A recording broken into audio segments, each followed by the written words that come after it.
नमस्कार viewers, welcome to my YouTube channel wellness with doctor Deepti Mala. अगर आप इस चैनल पे नए हैं तो सब्सक्राइब करिए और अगर आप पहले से इसे देख रहे हैं तो लाइक और कमेंट जरूर करिए। जैसे कि मैं हमेशा कहती हूँ, आपके कमेंट से मुझे नया कंटेंट बनाने के लिए प्रेरणा मिलती है। लास्ट वीडियो मैंने शेयर किया था फिनाइल पॉइजनिंग का, तो उसमें मैंने बताया था कि वो पेशेंट अब स्वस्थ हो गए हैं। तो पॉइजन की वजह से जो दिक्कत थी, फिजिकल हेल्थ तो पेशेंट की ओके है, पर मेंटल स्टेट अभी ओके नहीं है। वो डेफिनेटली टाइम लेगी, बिकॉज पहले से उन्हें मेंटल इश्यूज चल रहे थे।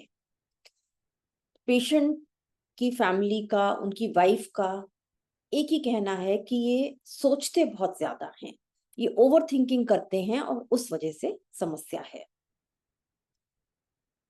ओवर थिंकिंग को कैसे कम किया जाए, how to stop over thinking, इस तरह के बहुत वीडियोस आप देखेंगे यूट्यूब पर, आपको अवेलेबल मिलेंगे।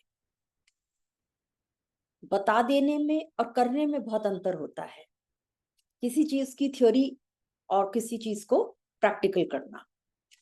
तो इन पेशेंट में, चूंकि ये आईसीयू से बाहर शिफ्ट हो गए हैं, रूम में हैं, तो मैंने सबसे पहली चीज इनको ये बताई कि आप अपना ध्यान एक जगह लगाइए। जैसे मैंने इनको बताया कि आप ओम का उच्चारण करिए। अब ये 2-3 दिन से सुबह शाम ओम का उच्चारण कर रहे हैं और उन्हें खुद थोड़ा सा बेटर फील हो रहा है। इसी में मैंने चीज बताई कि जब भी आपको लगता है कि जो आपके नॉर्मल थॉट्स हैं वो ज्यादा बढ़ रहे हैं, मतलब थिंकिंग ओवर थिंकिंग की तरफ जा रही है, तो आप डीप ब्रेथ्स लें। किसी भी एंजाइटी सिचुएशन में हम जब डीप ब्रेथ्स लेते हैं तो उससे हमारा मेंटल स्टेट बेटर हो जाता है। ये दो चीजें ये 2-3 दिन से कर रहे हैं। आज मैंने इन्हें एक नई चीज बोली कि आप अपनी कॉपी में, अपनी डायरी में पेन लेकर लिखिए कि आपके जीवन में क्या क्या चीजें, ये मैंने इनको तब सलाह दी जब इन्होंने बोला कि हाँ, अब मैं दोबारा ऐसा नहीं करूंगा और मैं जीना चाहता हूँ। तो ये एक पॉजिटिव संकेत है। तो मैंने इनसे कहा कि पेशेंट से कि आप डायरी में लिखिए आपकी लाइफ में क्या क्या चीजें अच्छी हैं और क्या क्या चीजें खराब हैं। फिर बैठकर खुद अपने दिमाग से सोचिए कि आपके जीवन में क्या चीज ज्यादा है, जिंदगी में जो आप हासिल करना चाहते थे। मतलब अपनी पॉजिटिव्स और नेगेटिव्स खुद लिखिए और खुद एनालाइज करिए। ये तो हो गया इस पेशेंट के अराउंड। पर जनरल में जब हम बात करें कि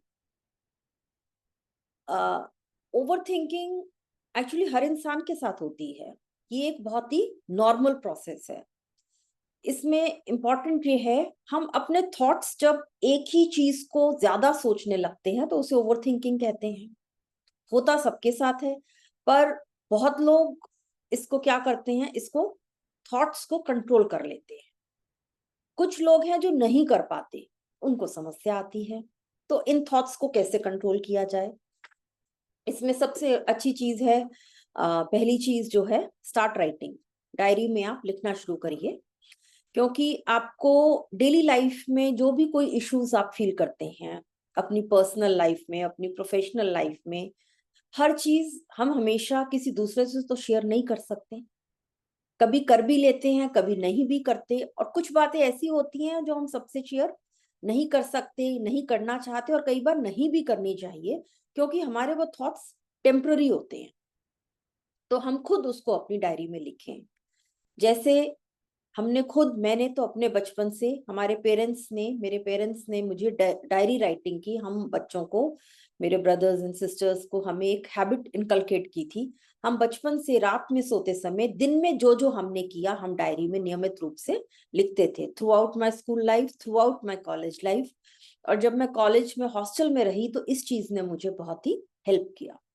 उसके बाद आगे प्रोफेशनल, पर्सनल। अब पीछे कुछ सालों से आपकी व्यस्तता इतनी बढ़ जाती है, आपको टाइम नहीं मिल पाता है, but it is a very good habit. आप जितनी जल्दी इसको इनकलकेट कर लें, जिनकी छूट गई है वो फिर से स्टार्ट कर लें। तो पहली चीज तो हो गई स्टार्ट राइटिंग। दूसरी चीज है मेडिटेशन जिसे कहते हैं। अब मेडिटेशन क्या है? बहुत लोग कहते हैं हमें तो मेडिटेट करना ही नहीं आता।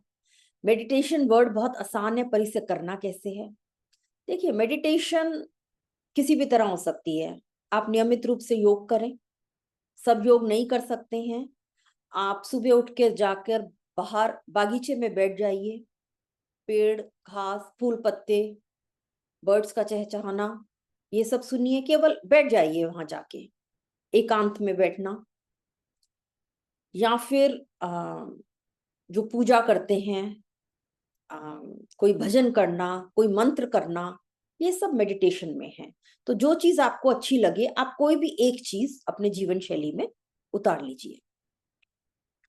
तीसरी चीज है, कहते हैं व्यस्त रहो। व्यस्त रहना तो बहुत जरूरी है।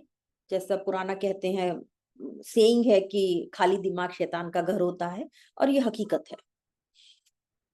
व्यस्त हम अपनी प्रोफेशनल लाइफ में भी रह सकते हैं, और अपनी साथ में हॉबीज, कोई ना कोई ऐसी चीज जिसको करने से हमें मजा आता है। वो रीडिंग, राइटिंग, कोई स्पोर्ट्स, पेंटिंग, डांसिंग, सिंगिंग, कोई भी चीज हो सकती है। चौथी चीज जो बहुत ही इंपॉर्टेंट है, आसान है कहनी, मुश्किल है करनी, पर इतनी मुश्किल भी नहीं है। अब यदि हम कोशिश करें तो हम उसे कर सकते हैं। चौथा पॉइंट मैं कहूंगी एक्सेप्टेंस। जब हम लाइफ में एक्सेप्ट कर लेते हैं जो हमारा पास्ट था, उसको, अपनी मिस्टेक्स को, बेसिकली हम अपने आप से इतने कठोर क्यों बनते हैं? जब हम दूसरों को फॉरगिव कर देते हैं, तो अपनी मिस्टेक्स, अपनी गलतियों को क्यों नहीं फॉरगिव करते? तो अपने आप से प्रेम करें। आप अपनी लाइफ को, आप लाइफ में जिस भी स्टेज पर, जहां पर भी हैं, आपका पास्ट अच्छा था तो बहुत अच्छी बात है। यदि आपके पास्ट में आपको कोई भी कमियां लगती हैं, तो उसके लिए खुद को दोषी मानना या किसी और को दोषी मानना, उससे कोई लाभ नहीं है। अपने पास्ट को आप एक्सेप्ट कर लीजिए और आगे बढ़िए। तो जैसे ही एक्सेप्टेंस आता है लाइफ में, उससे मेंटल पीस आता है। तो आज ये मैंने 4 टिप्स बताए हैं। इनमें से एक एक करके आप धीरे धीरे इनको अपनी लाइफ में लाइए। आपको बहुत बेटर फील होगा। Thank you.